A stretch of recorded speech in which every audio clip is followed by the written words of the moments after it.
And these are probably the 5 most important rules to remember when it comes to investing.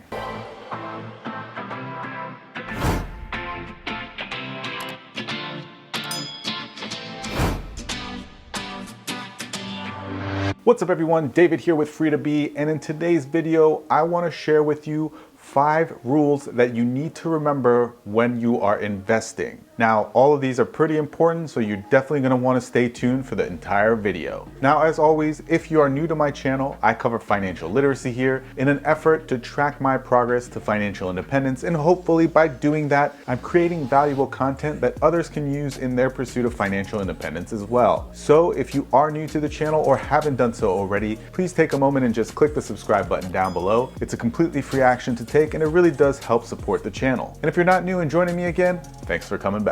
All right, so what are we talking about today? Well, today specifically, I want to share with you guys 5 rules that you need to keep in mind when investing. So whether you're an experienced investor or just starting off, all 5 of these are going to be things that everyone kind of needs to be aware of before they start investing or as you are investing. And the rules I cover here aren't in any kind of particular order in terms of importance, so let's get right into it. Now, the first rule you're going to want to follow is diversifying your investments. Diversification is key when it comes to investing, because what you're doing by diversifying your portfolio is hedging some of your investments against others. And a really good and diverse portfolio won't always be in the green together or in the red together. It'll have, ebbs and flows in terms of which, tranches of investments are doing well compared to others. Maybe the tech stocks that you're invested in will be doing well during a certain period of time, and then maybe your real estate investments will be doing well in other periods of time. And sometimes maybe they'll all be performing well for you, or maybe, the market is crashing and they'll all be performing badly. But for the most part, it'll kind of be a mix of what's happening with an overall gain. And it's really important to start diversifying early and not getting too in love with one particular industry or one particular stock, because ultimately the more diverse your portfolio is, the stronger it will be in terms of an investment. Now, the second rule to remember when it comes to investing is dollar cost averaging. And what dollar cost averaging is basically spreading out your investment or the amount of money you want to invest over a longer period of time. Meaning, if you are a first-time investor or if you are investing and have $10,000 that you want to invest, don't invest all of that at once. Spread that out over a period of 6 months to a year, so that you're basically averaging the cost that you're picking up these new shares at. You don't want to invest $10,000 all at once and then see a huge dip occur a week after you invested. Instead, if you invest maybe $2,000 and then wait a couple months, invest another $2,000, you're basically working it so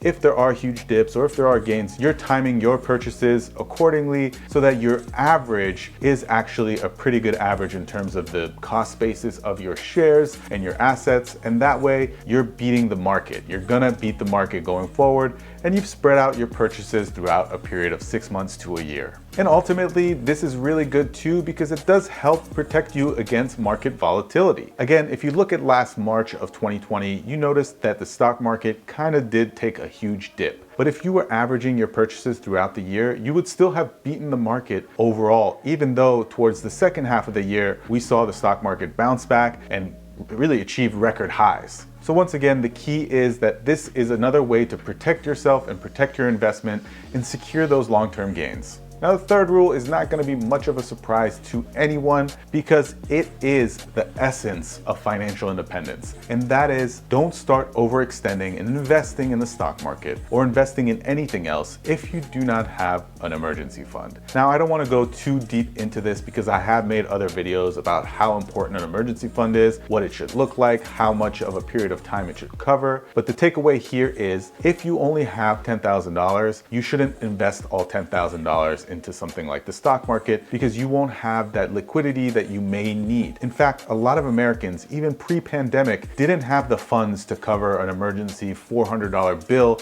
if that were to arise. So remember, First things first, make sure you have an emergency fund, and then from there you can start investing. But don't tie up all of the cash that you have available to you in investments, because if that unexpected expense does arise, it may be hard for you to access that cash right away, or you might access it at a loss. Now, the fourth rule to remember when investing is to protect your dividend yielding positions. And this rule is really important. If nothing else, if you end up having to liquidate all of the assets you hold, do not get rid of the ones that produce dividends, because in effect what's happening is your initial investment is pretty secure there, and these companies are paying you out a piece of the profit every quarter, every month, whenever they issue the dividends, and it's just building more of an asset for you for the future. So if you can help it, never get rid of those dividend yielding positions. Try to keep those in your portfolio for as long as possible. Now I get it, sometimes things come up or big purchases need to happen and you do need to cash out a portion of your investments, but if you are doing that, look for the ones that have basically had a lot of gains but don't pay out any dividends and liquidate those first. And for me personally, and on purpose, a large part of my portfolio is dividend yielding because that's the real way to continue to get high amounts of growth on your investment portfolio, reinvesting those dividends, and it's really like pouring fire starter on your investments. You will see your investments grow really fast if they're paying out dividends too. And the fifth and final rule when it comes to investing is being aware of the ups and downs. Now, this in particular is a tricky concept to kind of get your mind around if you're a new investor.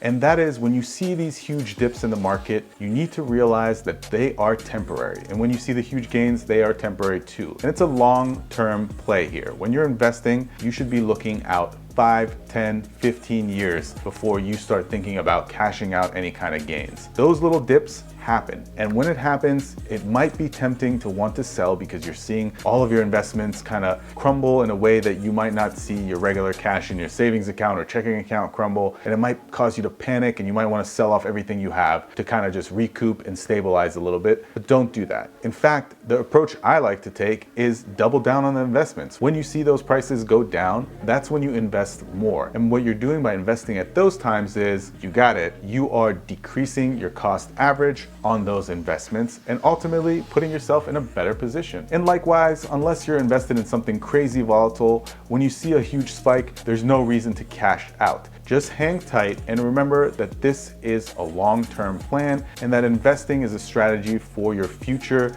not for a get-rich-quick type scheme. All right, guys, well, those are the 5 rules. I hope that you enjoyed them. If you have any other rules or tips that you want to share with us, let me know that in the comments down below. If you did enjoy the video, don't forget to give it a thumbs up. If you are new to the channel, please don't forget to hit the subscribe button down below. Again, I really do appreciate the support and it is a completely free action to take, and we'll see you next time.